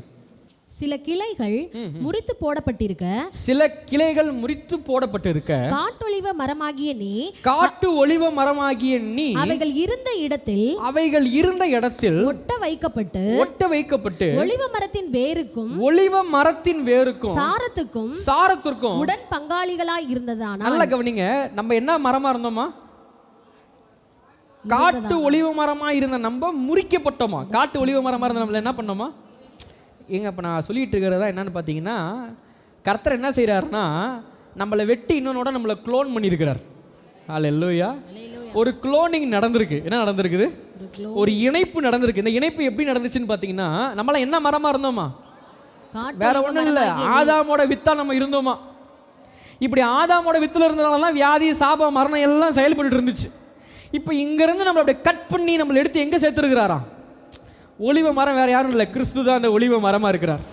அந்த ஒலிவ மரத்தில் அப்படியே இயேசுவோட ரத்தத்தை போட்டு ஒட்டி விட்டாராம். இப்போ ஒட்டி விட்டதுனால என்ன ஆச்சா? ஒலிவ மரத்தினுடைய வேருக்கும் சாரத்திற்கும் நீங்கள் உடன் பங்காளி ஆயிட்டீங்களா? எத்தனை பேருக்கு அந்த வார்த்தை புரிஞ்சிச்சுன்னு? அல்லேலூயா. காட்டு ஒலிவ மரத்தோட இருந்த வரைக்கும் காட்டு ஒலிவ மரத்தின் வேருக்கும் சாரத்திற்கும் நான் என்னவா இருக்கிறேன்? ஆதாமோடு நான் இருந்த வரைக்கும் ஆதாமின் வேருக்கும் ஆதாமின் சாரத்திற்கும் நான் உடன் பங்காளி. ஆனா என்றைக்கு சிலுவையில என்னை வெட்டி எடுத்து கிறிஸ்துவோட கூட ஒட்ட வச்சாரோ, இப்ப நான் காட்டு ஒலிவ மரத்தின் வேருக்கும் சாரத்திற்கும் உடன் பங்காளி அல்ல, மாறாக கிறிஸ்துவின் சாரத்திற்கும் கிறிஸ்துவின் வேருக்கும் நான் உடன் பங்காளியாய் மாற்றப்பட்டு இருக்கிறேன். எத்தனை பேருக்கு நான் சொல்றது புரியுது? அப்ப கிறிஸ்துவோட எசன்ஸ் என்னங்க? எசன்ஸ்ல இருந்து என்ன வரும்? எசன்ஸ் கலர் தரும். எசன்ஸ் ஒரு ஸ்மெல் தரும். தருமா தராதா? எசன்ஸ் ஒரு டேஸ்ட் தரும் தானே? ஆமென், ஆமென். பைபிள் என்ன நம்பிட்டு இருந்துச்சுன்னா, எப்பா துன்மார்க்கம் பக்கத்தில் போயிடாத. யார் பக்கத்தில் போயிடாத? சங்கீதம் ஒன்று சொல்லுங்க, துன்மார்க்கருடைய வழியில், பாவியுடைய இடத்துல, பரியாசக்கார உட்கார இடத்துல. ஏன்னா அங்கே போனால் என்ன தொத்திடும்? நீ என்ன ஆயிடுவ? அதுவாகவே நீ ஆயிடுவேன்றது தான் இயேசு வாழ்ந்த நாட்களில் பரிசேயருடைய நம்பிக்கைகள். யாருடைய நம்பிக்கை? பரிசேய நம்பிக்கைனா நம்பிக்கை தான். இன்றைக்கும் உலகம் என்ன நம்புதுன்னா, நெகட்டிவ் டாமினேட்ஸ் த பாசிட்டிவ்னு உலகம் நம்புது. உலகத்தினுடைய நம்பிக்கை என்னன்னா, நெகட்டிவ் தான் என்னத்தை டாமினேட் பண்ணும். என்னைக்காச்சும் நம்ம வாழ்க்கையில், அதாவது ஒருத்தன் அப்படின்னா, அதுவும் இந்த கொரோனாவுக்கு பிறகு பார்த்தீங்கன்னா அலறானுங்க அப்படி இரும்புனாலே. நேற்று ட்ரெயினில் வந்துட்டு இருக்கும்போது ஒருத்தர் சரியாக ஒரு 12 மணி இருக்கும் இருப்பார். 2 கம்பார்ட்மெண்ட்டும் எந்திரிச்சு உட்காந்துட்டு அவரை மாஸ்கை போட சொல்லுங்கன்றாங்க. ஒன்று அவரை மாஸ்கை போட சொல்லுங்க, மாஸ்கை போட சொல்லுங்க. அவருக்கு ஏதோ ஆஸ்துமா போச்சு ஒன்னே அம்புட்டு ட்ரெயின் எந்திரிச்சிருச்சு. அல்லேலூயா. நமக்கு என்னன்னு பார்த்தீங்கன்னா, ஒருத்தங்க இருமுனாங்கன்னா, அதாவது ஒரு கோல்டு இருந்துச்சுன்னா, அப்பா அவங்க அதுவும் நம்ம தாய்மார்கள்லாம் பிள்ளைகள் சொல்லி அனுப்போம், கிளாஸில் யாராவது இருமுனா பக்கத்தில் உட்காராதப்பா. ஆமேன் ஆமேன். உங்களைப்பா சொல்லித்தரேன், கிளாஸில் யாராவது இருமுனாங்கன்னா போய் பக்கத்தில் உட்காருப்பான்னு சொல்லுங்கள். கிளாஸில் யாருக்காச்சும் காய்ச்சனா போய் பக்கத்தில் உட்காருப்பான்னு சொல்லி அனுப்புங்க. ஏன் தெரியுமா? உங்கள் பிள்ளைக்குள்ள ஜீவன் இருக்கு. உங்கள் பிள்ளைக்குள்ள கிறிஸ்து இருக்கிறார்.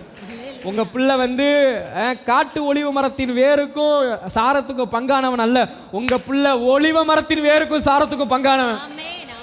இங்க இருக்கிற இந்த எசன்ஸ் எதுவுமே இங்க செட் ஆகாது. இந்த எசன்ஸ் மட்டும்தான் அங்க மாற்றத்தை கொண்டு வர வல்லமை தான் இருக்கு. எத்தனை பேர் ஆமேன்னு சொல்றீங்க? பொதுவாக நம்ம எப்படி நம்புறோம்னா, ஒரு இரும்புற ஆள் பக்கத்தில் போனால் அடுத்து நம்மள என்ன ஆரம்பிச்சிருவோம்? ஏன் மாற்றி நீங்கள் நம்ப மாட்டீங்க? அவர் இரும்புறாரு, ஆனால் நான் இரும்பல, எனக்குள்ள சுகம் இருக்கு, பக்கத்தில் நான் பின்னா ஏன் சுகம் அவரை தொடு நீங்கள் நம்ப மாட்டீங்க?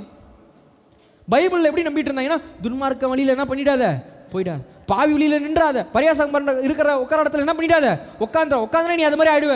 இயேசு வந்தாருங்க மனுஷன். அவர் ஊழியம் செஞ்ச 3.5 வருஷமும் பரிசேயன் சரிசேயெல்லாம் மண்டையை பிச்சுக்கிட்டு சுற்றலாம். ஏன் தெரியுமா மண்டையை பிச்சு சொன்னா? துன்மார்க்கனோட சேராதனா இவர் போய் யாரு கூட தான் நிற்பார். வசனம் சொல்லுது, பாவிகளும் ஆயக்காரர்களும் ஆண்டோடைய பிரசன்னத்தில் கம்ஃபர்டபுளாக இருந்தாங்களாம். அல்லேலூயா. பாவிகளும் ஆயக்காரர்களும், ஏன்னா இயேசுக்கு என்ன தெரியுமா ஒரு நம்பிக்கை? எப்பா பாவி கூட போய் உட்காந்தா நல்லவன் பாவி எடுவன் நீ நம்புற, நான் நீதியினால நிரம்பி வந்திருக்கிறேன், பரிசுத்தத்தால நான் நிரம்பி வந்திருக்கிறேன், ஒலிவ மரத்தோட ஒரு பிள்ளையான அந்த பூமிக்குள்ள நான் இறங்கி வந்திருக்கிறேன். நீ ஊர்ல இருக்கிற அம்புட்டு பாவியும் கூப்பிட்டு என்கிட்ட அனுப்பிச்சு விடு, நான் மாறானா அவன் மாறானான்னு பார்ப்போம்.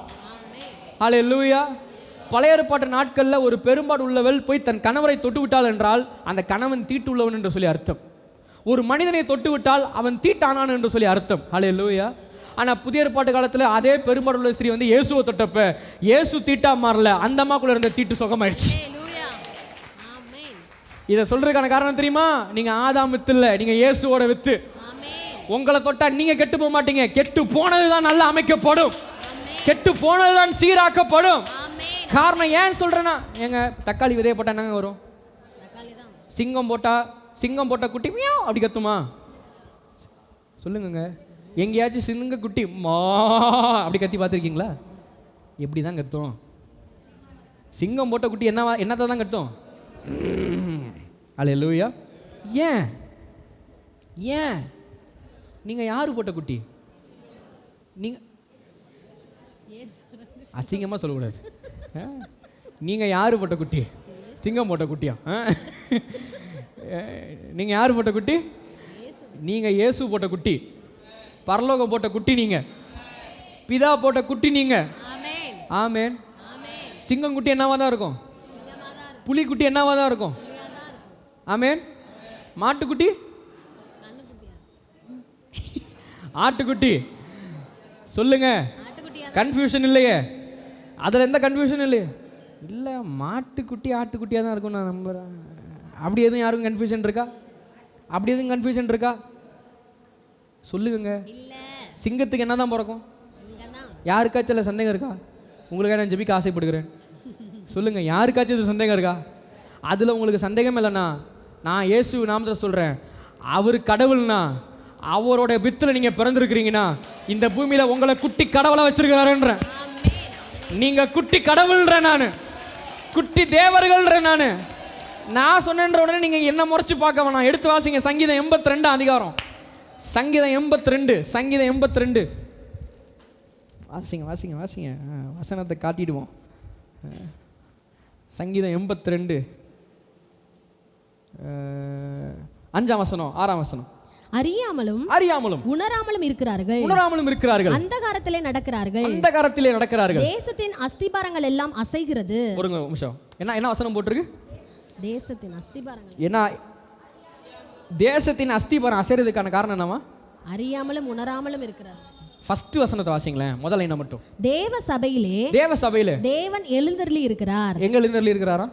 தேவ சபையிலே. கர்த்தர் எழுந்திருக்கிற இடம் எங்க? சபையில தான் தேவன் எழுந்தருளி இருக்கிறார். இப்ப சபை 5ஆம் வசனத்துக்கு வாங்க.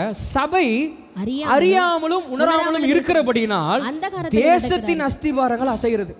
இப்ப பக்கத்துல பார்த்து சொல்லுங்க, கொரோனா வந்தது காரணமே நீதான். ஆனா நம்மலாம் அப்படியே ரொம்ப நவீனமான ஆட்கள். கர்த்தர் கொடுத்தாருன்றோம். யார் கொடுத்தா?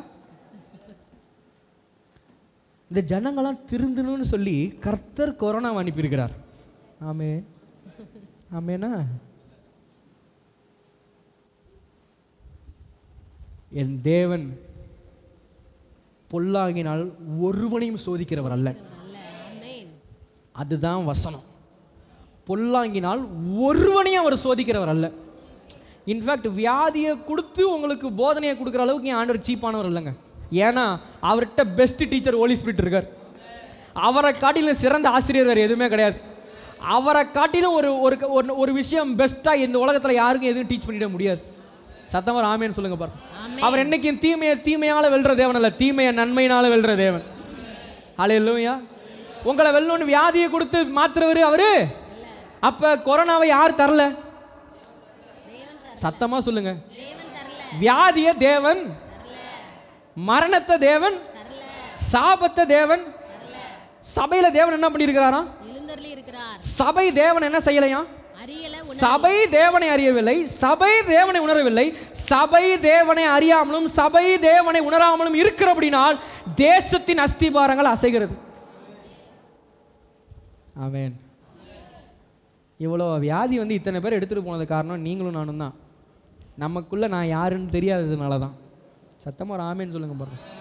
சும்மா ஆண்டர் மேலே கம்ப்ளைண்ட்டை போடுறது, இல்லைன்னா எவனாச்சும் ஒருத்தன் வைரஸை கண்டுபிடிச்சி விட்டான்றது. எவன் விட்டா என்ன? யார் விட்டாலும் அதை மாற்றக்கூடிய அதிகாரத்தை தேவன் சபைக்கு வச்சிருக்கிறார். ஏன் தெரியுமா? எல்லாவற்றுக்கும் மேலே சபையை தேவன் உயர்த்தி வச்சிருக்கிறார். எல்லாவற்றுக்கும் மேலாக அவரை உயர்த்தி சரீரமாகிய சபைக்கு அவர் தலையாக நின்றுட்டு இருக்கிறாருங்க. கடைசி நாட்களில் கொடுமுடிகளின் மேல் சபை ஸ்தாபிக்கப்பட்டிருக்குமா. எல்லாவற்றுக்கும் மேலே உயர்த்த நான் சொல்லிட்டேன். இந்த வேர்ல்டில் ஹையஸ்ட் பொசிஷன் எது தெரியுமா? சர்ச். சர்ச்னு சொல்லும்போது இந்த கட்டடத்தை சொல்ல I am saying you are the church of God. நீங்கள் தான் தேவனுடைய சபையாக இருக்கிறீர்கள். இந்த உலகத்தோட ஹையஸ்ட் பவரே நீங்கள் தான், நான் தான். ஹல்லேலூயா. இந்த அறிவு நம்மள்ட்ட இல்லாதவங்க தான் உலகம் என்ன ஆகிட்டு இருக்குது. பகலப்பா சொல்லுங்க. உங்கள் பக்கத்து வீட்டுக்காருக்கு முடியாமல் போனது காரணம் நீங்கள் தான். உங்கள் தெருவில் வியாதி இருக்கிறது காரணம் யார் தான்? நம்ம ஊரில் இத்தனை பேர் போய் ஹாஸ்பிட்டலில் படுத்துக்கிறது காரணம் யார் தான்?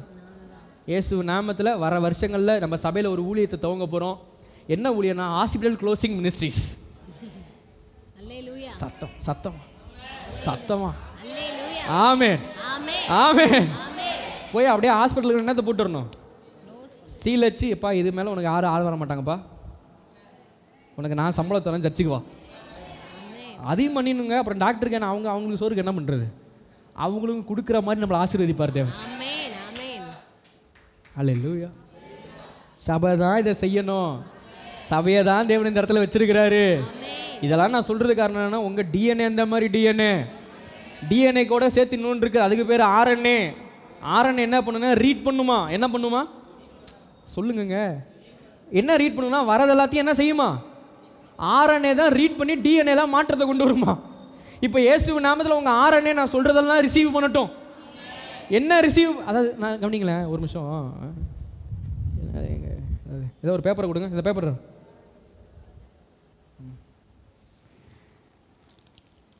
உங்கள் டிஎன்ஏ இப்படி தான் இருக்கும். சரியா? எப்படி இருக்குது?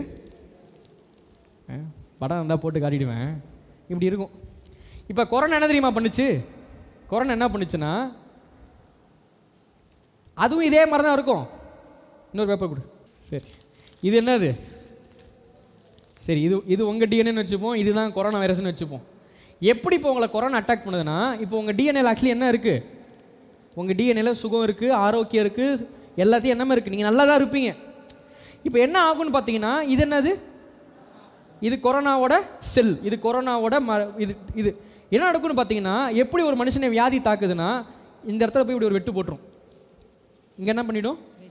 இப்படி வெட்டு போட்டு, இப்போ இதுதானே இந்த சென்டராக இருந்துச்சு, இதை விட்டுட்டு என்ன பண்ணிடும்னா இது போய் உள்ளே உட்காந்துக்கும். நான் சொல்கிறது புரியுதா?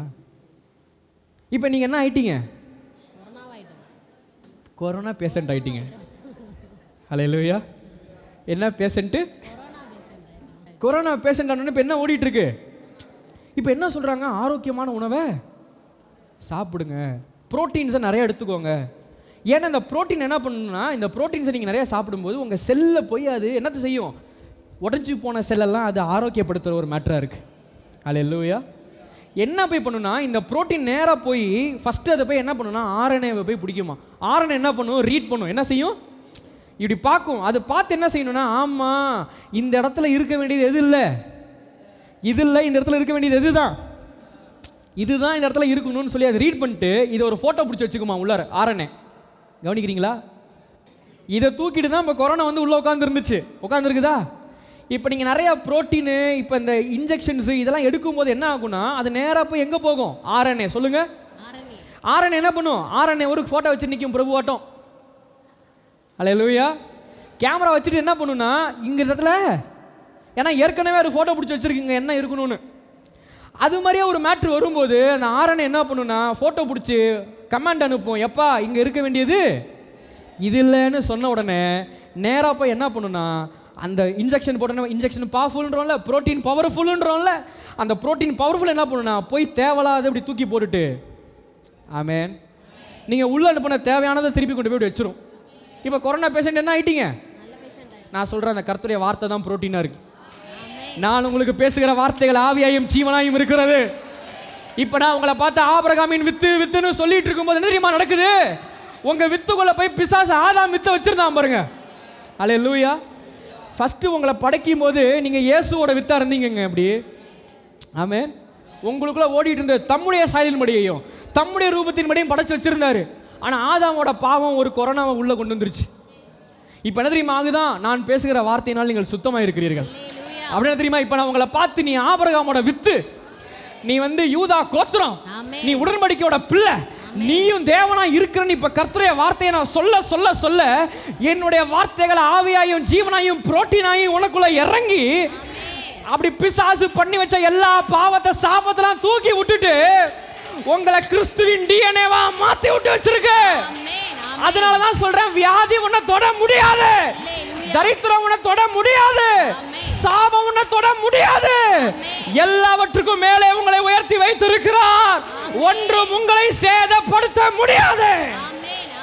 You are more than anything in this world. எல்லாவற்றுக்கும் மேலாய் உயர்த்தப்பட்டு இருக்கிறீர்கள். எல்லாவற்றுக்கும் மேலாய் உயர்த்தப்பட்டு இருக்கிறீர்கள். ஏன்னா ஆண்டவருக்கு மேல ஒரு பொசிஷன், அந்த ஸ்தானத்தை உங்களுக்கு கொடுத்திருக்கிறார். இப்ப அந்த 5ஆம் வசனத்தை வாசிங்களா, இதை அறியாததுனால, இதை உணராததுனால தான் தேசம் ஆயிட்டு இருக்கான். அந்த என்னத்தை அறிஞ்சுக்கணும்னு அடுத்த வசனத்தை சொல்றாரு. அடுத்த வசனத்தை தேவர்கள் என்றும் யாருங்க? தேவர்கள் என்றும் யாருங்க? நான் சொன்னேன் நீ கடவுள்னு, நானா உங்களை பார்த்து நீங்க கடவுளுங்கன்னு சொன்னேன்? பைபிள் சொல்லுது, நீங்கள் தேவர்கள் என்றும் நீங்கள் எல்லாரும் உன்னதமானவருடைய மக்கள் என்றும் நான் சொல்லி இருந்தேன். அல்லேலூயா. இதை சொன்னா நிறைய பேருக்கு கோவம் வருது. ஏன்னா பைபிள் வந்து யோவான் 10:34 வாசிங்க. யூதர்கள் அவருக்கு பிரதியுத்தரமாக, நற்கிரியை நிமித்தம் நாங்கள் உண்மையில் கல்லறிகிறதில்லை. நல்லா கவனிங்க. ஏசப்பா இயேசுவப்பா சொல்றாங்க, நீ நிறைய நற்கிரியைகள் பண்ற, அதனாலதான் நாங்க உன் மேல என்ன தெரியல, நாங்க கல்லறியவே இல்லை. வசனம் சொல்லுது, நீ மனுஷனா இருக்க உன்னை தேவன் என்று சொல்லி இவ்விதமாய் நீ தேவ தூஷணம் சொல்லுகிறபடியால் உன் மேல நாங்க என்ன தெரிகிறோம், கல்லறிகிறோம் என்றார்கள். அல்லேலூயா. இயேசு இந்த பூமிக்கு அதப்பா தன்னை என்னன்னு சொல்லிட்டு இருந்திருக்காரு? எப்பா நான் தேவன் சொல்லிட்டு இருக்கிறார். அல்லேலூயா. வசனத்தை நல்லா விடுங்க, நான் வாசிக்கிறேன் கேளுங்க. யூதருக்கு அவர் பிரதியுத்தரமாக, யூதர்கள் அவருக்கு பிரதியுத்தரமாக, நற்கிரிகள் நிமித்தம் நான் உன் மேல என்ன தெரியறது இல்லை, கல்லறிகிறது இல்லை. நான் சொல்றேன், நீங்க பரிசுத்தவான்னு நீங்க சொல்ற வரைக்கும் பிசாசு உங்க மேல கல்லறிய மாட்டான். நீங்க நீதிமான்னு சொல்ற வரைக்கும் பிசாசு உங்க மேல என்ன தெரிய மாட்டான். ஆனா அதே நீங்க நான் ஒரு புள்ளன்னு சொல்லிட்டீங்கன்னா அப்படியே எந்திரிச்சு நின்றுவான். நல்லா கவனிங்க. 3 முறை இயேசுவோட ஊழியத்தின் ஆரம்பத்தில் பிசாசு வந்து இயேசு என்ன பண்ணான், தொந்தரவு பண்ணான். இந்த 3 முறையும் தொந்தரவு பண்ணுறப்ப அவனுக்கு என்ன தேவை அப்படின்னு பார்த்தீங்கன்னா, அவன் நேராக வந்து அவரை பார்த்து, நீர் தான் வந்திருக்கிற பரிசுத்தமானோ, நீர் தான் வந்திருக்கிற நீதிமானோலாம் கேள்வி கேட்கல. என்னன்னு கேட்டான்? நீ என்னன்னு கேட்டான்? நீ தேவனுடைய குமாரனே ஆனால் இல்லைன்னு அவர் வாயிலிருந்து அவரை சொல்ல வச்சிடணும். அல்லேலூயா. நான் எதுக்காக சொல்கிறேன்னா, நீங்கள் ஜெப வீரனாக இருக்கிறது பிசாசுக்கு பிரச்சனை இல்லை, நீங்கள் பரிசுத்தவானா இருக்கிறது பிசாசுக்கு பிரச்சனை இல்லை, நீங்கள் நீதிமானா இருக்கிறது பிசாசுக்கு பிரச்சனை இல்லை, நீங்கள் ஆசீர்வதிக்கப்பட்டவனா இருக்கிறது பிசாசுக்கு பிரச்சனை இல்லை, நீங்கள் தேவகுமாரனா இருக்கிறது தான் அவனுக்கு பிரச்சனை. ஏன் தெரியுமா? அந்த தேவகுமாரன்ற வித்து இத்தனையும் உங்கள் வாழ்க்கையில் கொண்டு வந்துடுறதா இருக்கு. அல்லேலூயா. நான் உங்களை பார்த்து ஒரு கேள்வி கேட்குறேன். உங்கள் பிள்ளை எல்லா பாடத்துலையும் ஃபெயில் ஆகிட்டு வந்துடுது, ஆமென். ஆனால் ஸ்கூலில் ஒரு பிள்ளை பார்த்தா எல்லா பாடத்துலையும் 100க்கு 100 மதிப்பெண் வாங்கிடுது. இப்போ அந்த பிள்ளை 100க்கு 100 மதிப்பெண் வாங்குதுன்னு உடனே அதை உடனே இனிமேட்டு வந்து நீ என் பிள்ளை இல்லை அதுதான் என் பிள்ளைன்னு சொல்லிடுவீங்க? சொல்லுங்க. அது என்ன தான் 100க்கு 100 மதிப்பெண் வாங்கினாலும் ஃபெயில் ஆகிட்டு வந்து உங்கள் பிள்ளை தான் யாருக்கு பிள்ளை? ஃபெயிலான பிள்ளையே 100 மார்க் வாங்க வச்சிடலாம். ஆனால் 100 மார்க் வாங்கின பிள்ளை என்னைக்குமே என் பிள்ளையா மாறிட முடியாது. அல்லேலூயா, அல்லேலூயா. பாவியாக இருக்கிறவன் என்னைக்கு வேணா பரிசுத்தம் ஆயிடலாம். இப்படி மாற்றி சொல்கிறேன், பிள்ளையா இருக்கிறவன் என்னைக்கு வேணா பரிசுத்தம் ஆயிடுவான். பிள்ளையா இருக்கிறவன் என்னைக்கு வேணா நீதிமான் ஆயிடுவான். பிள்ளையா இருக்கிறவன் என்னைக்கு வேணா ஆசீர்வதிக்கப்பட்டவன் ஆயிடுவான். ஆனால் ஆசீர்வதிக்கப்பட்டிருக்கிற எல்லாரும் அவருக்கு பிள்ளையா மாறிட முடியாது. பரிசுத்தவானா இருக்கிறவன் எல்லாம் அவருக்கு பிள்ளையா மாறிட முடியாது. செயின்ட் சன்னா மாற முடியாது. சன்னி என்னைக்கு வேணா செயின்ட் ஆயிடுவான். அதனால தான் உங்களை எடுத்தோடனே பரிசுத்தவான் ஆக்குகிறேன் அப்படி சொல்லல அவர் சிலுவையில். உன்னை நீதிமான் ஆக்குகிறேன் அப்படி சொல்லல அவர் சிலுவையில். என் பிள்ளை ஆக்கிட்டவன்ன்றார். தேவனுக்கு பிள்ளையானவன் பாவம் செய்ய. ஏன்னா அடுத்த வசனம் சொல்லுது, அவருடைய வித்து அவனுக்குள் இருக்கிறது, அவருடைய சாயல் அவனுக்குள் இருக்கிறது. இங்க வசனம் சொல்லுது நீங்கள் தேவர்கள் என்றோம். பக்கத்தில் அப்படி தேவன் மாதிரி பாருங்க. என்னங்க இப்படி பார்க்குறீங்க பின்னாடி திரும்பி? உங்கள் பக்கத்தில் உட்காந்துருக்கிற ஆளை சாதாரண ஆளை நினைக்காதீங்க. அவர் ஒரு குட்டி கடவுள். பக்கத்தில் பார்த்து கடவுளே மனமிறங்கு.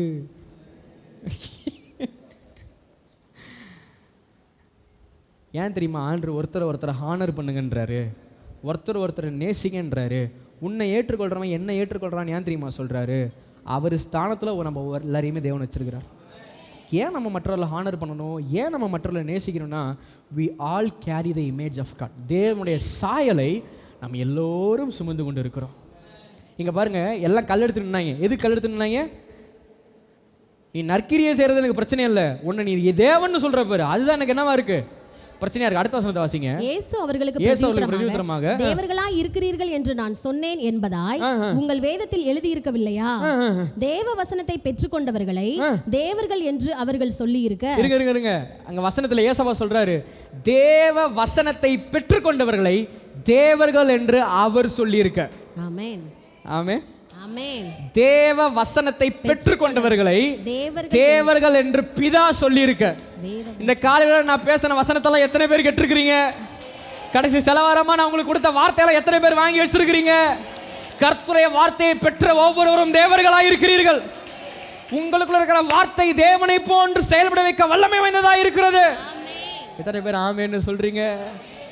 அந்த 82 அதிகாரத்துல முதல் 4 வசனத்தை வாசிச்சுங்களேன். நீங்க தேவர்களா செயல்படும் போது என்னென்ன நடக்குமா தெரியுமா? வாசிங்க. தேவ சபையிலே தேவன் எழுந்தருளி இருக்கிறார், தேவர்களின் நடுவிலே அவர் நியாயம் விசாரிக்கிறார். எதுவரைக்கும் நீங்கள் அநியாய தீர்ப்பு செய்து துன்மார்க்கருக்கு முகதாட்சணியம் பண்ணுவீர்கள்?